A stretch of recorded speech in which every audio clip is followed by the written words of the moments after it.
नमस्कार दोस्तों। तो कैसे हो आप सभी? आई थिंक आप लोग अच्छे ही होंगे एंड आज का वीडियो आपके लिए काफ़ी ज़्यादा इम्पोर्टेंट है अगर आपने पर्सनल लोन या क्रेडिट कार्ड डिफ़ॉल्ट किया हुआ है। अब पर्सनल लोन डिफ़ॉल्ट करने पर क्या जेल होना ज़रूरी है या नहीं?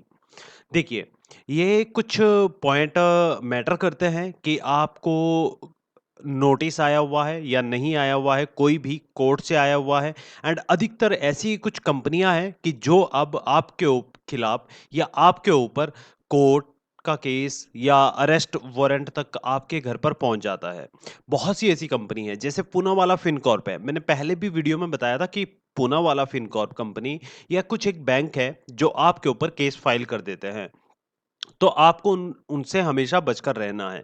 कैसे बचकर रहना है, ये आज के इस वीडियो में बताया जाएगा। अब लोन डिफ़ॉल्टर जेल पक्की, जेल तो नहीं होती है एंड बट आपको कोर्ट के चक्कर या हाई पेनल्टी चार्जेस एंड इस तरीके से जूझना पड़ सकता है। बट आप अगर सही स्ट्रैटेजी के साथ या सही में आप बाहर निकलना चाहते हो, तो आप इस वीडियो को कंटिन्यू देखिएगा। अब सबसे पहले हम बात करते हैं कि लोन ओवरड्यू के बाद क्या होगा। आप जानते भी हो कि लोन ओवरड्यू के बाद आपको मल्टीपल कॉल आता है और मल्टीपल कॉल इतना आता है कि 500 प्लस कॉल आपको आ जाता है। अब इसके साथ-साथ एजेंट कब तक कॉल करते हैं? अब एजेंट आपको जो भी कॉल करते हैं, ये सिर्फ़ प्रोसेस 2 से 3 महीने तक रहता है, जब तक आपका लोन एनपीए नहीं होता है। आप एनपीए के बारे में जानते ही होंगे कि लोन एनपीए कितने टाइम में होता है? अगर आपने पिछली वीडियो भी देखी होगी तो आपको बताया गया था कि लोन एनपीए का प्रोसेस एंड अदरवाइज़ आप प्लेलिस्ट पर जाइए और प्लेलिस्ट पर जाने के बाद आप वीडियो देख लीजिएगा कि लोन एनपीए एंड उसका प्रोसेस क्या होता है। एंड इसमें क्या होता है कि रिकवरी एजेंट से कैसे बचें? अब एजेंट कॉल करते हैं आपको, उससे कैसे बचना है? इसके ऊपर भी बहुत सारी वीडियो आ चुकी है, बाकी मैं आपको इस वीडियो में भी बता दूँगा अब, ठीक है? तो आपको बिल्कुल भी टेंशन नहीं लेने की कोई आवश्यकता नहीं है। अब रिकवरी एजेंट से आपको कैसे बचना है? देखिए, अगर आप एक मिस्टेक करते हो सबसे ज़्यादा कि जब भी आपका लोन की ईएमआई बाउंस होती है, तो उसके बाद आप अपने मोबाइल में जितने भी आपके लोन के ऐप रहते हैं, मल्टीपल लोन है या किसी भी बैंक का आपका क्रेडिट कार्ड है, आपका उसमें रहता है, तो उसके बाद आपका डाटा का मिसयूज़ किया जाता है इन रिकवरी एजेंट के माध्यम से। कहाँ और कैसे किया जाता है? ये कॉन्टैक्ट लिस्ट का आपका यूज़ करते हैं, जिसमें आप अपने नंबर को सेव करते हो, आप अपने फैमिली मेंबर के, अपने रिलेटिव के, किसी के भी नंबर सेव करते हो, तो वहाँ से ये डाटा कलेक्ट कर लेते हैं। बट कुछ रिकवरी एजेंट इससे भी बाहर की बदसलूकी करते हैं आप लोगों के साथ। आपका डाटा उनके पास होता है, आधार कार्ड का एड्रेस होता है और एड्रेस के बेस पर अगर आपने सैलरी स्लिप दी हुई है, तो सैलरी स्लिप पर भी आपकी कंपनी में ये कॉन्टैक्ट कर लेते हैं। क्योंकि सारी कंपनी आज के टाइम में ऑनलाइन है, डिजिटल है एंड ऑनलाइन होने का नुकसान भी है और फ़ायदा भी है। अब आप सैलरी स्लिप देते हो, वहाँ से डाटा निकल जाता है एंड साथ में आपका डाटा कैसे इनके पास जाता है।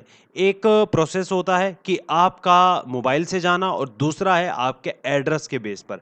एड्रेस से भी आपका डाटा निकल जाता है। आप जिस भी एड्रेस पर रहते हो, उसके सराउंडिंग में, अराउंड में भी आपके डाटा का यूज़ किया जाता है। अब घर पर एजेंट को कैसे रोकना है, जो घर पर ना आए? देखिए, अगर कोई भी आपका रिकवरी एजेंट घर पर आता है, कोई डीएमआई फाइनेंस है, आपका पूनावाला फ़िनकॉर्प है या कोई भी बैंक है, एसबीआई बैंक, एचडीएफसी बैंक या एक्सिस बैंक, तो इनके जो रिकवरी एजेंट है, ये बजाज फाइनेंस हो गया है, तो ये बिना बताए आपके घर पर आ जाएँगे और बिना बताए इनके पास ना तो कोई ऑथराइज़ेशन लेटर होता है और ना ही कोई अदर डिटेल होती है।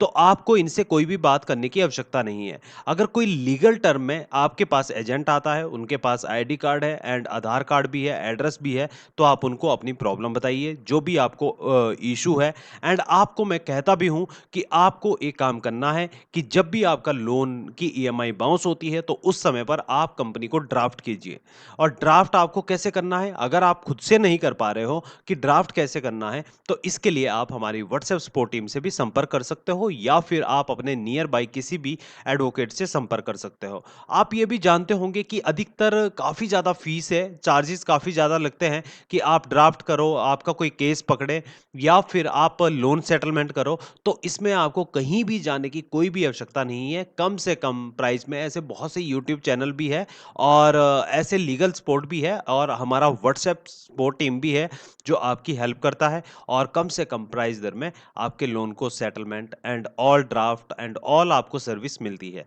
तो इसके लिए आप व्हाट्सएप पर जा सकते हो। अब लीगल एक्शन हो चुका है, अब क्या करें? लीगल एक्शन कैसे होता है? आपको कोर्ट का नोटिस आ चुका है, आपको अरेस्ट वारंट तक आपके घर पर पहुँच जाता है और आप ये मत सोचिए कि आपने कुछ कंपनियों का लोन डिफ़ॉल्ट किया हुआ है, अब आपके ऊपर कुछ नहीं होगा। तो अरेस्ट वारंट यानी पुलिस भी आपके घर पर पहुँचेगी नोटिस लेकर कि आपके खिलाफ ये केस फाइल की गई है, तो आपको इसमें एक सूझबूझ और साथ में आपको जानकारी भी होना चाहिए। सबसे पहले जो भी आपको नोटिस मिलता है, उसमें आपको कंपनी से कॉन्टैक्ट करना है और साथ में आपको एक नोटिस भी इश्यू करना है, एक रिकॉल नोटिस जो आपको पहले-पहले मिलता है, उसका रिप्लाई आप करते हो कैसे? आपको एक्सटेंशन का आपको एक ईमेल दिया जाता है। अगर आप सर्विस लेते हो, अगर कोई भी आप हमारे सपोर्ट टीम पर जाते हो एंड कोई भी सब्सक्रिप्शन लेते हो, तो सबसे पहले आपको एक एक्सटेंशन रिक्वेस्ट लेटर बनाकर भेजा जाता है आपकी ईमेल पर। तो उसके बाद जब भी आप उस ईमेल को सेंड करते हो अपनी लोन कंपनी को या क्रेडिट कार्ड या बैंक को, तो उसके बाद आपका कोई भी नोटिस आता है या कोई भी अरेस्ट वारंट आपके पास आता है, तो आपको जो आपने पहले ईमेल भेजा हुआ है, उसको शो कराइए। कि ऑलरेडी आप इन्फॉर्म कर चुके हो। अब इसमें आप ये भी सोचोगे कि क्या ये केस अब खारिज होगा या हमें कोर्ट में जाना पड़ेगा? अगर आपने सही तरीके से पहले ईमेल किया हुआ है, तो आपका जो लीगल एक्शन रहता है, ये ऑटोमैटिक डिसमिस हो जाएगा क्योंकि जब भी कंपनी आपका रिकॉर्ड चेक करेगी एंड आप अगेन बाय पोस्ट आपको लिखित रूप में हर एक काम करना है। बाय पोस्ट आप अगेन आप कोई ड्राफ्ट भेजोगे, जो आपको बनाकर दिया जाता है, तो आपका केस ऑटोमेटिक डिसमिस हो जाएगा।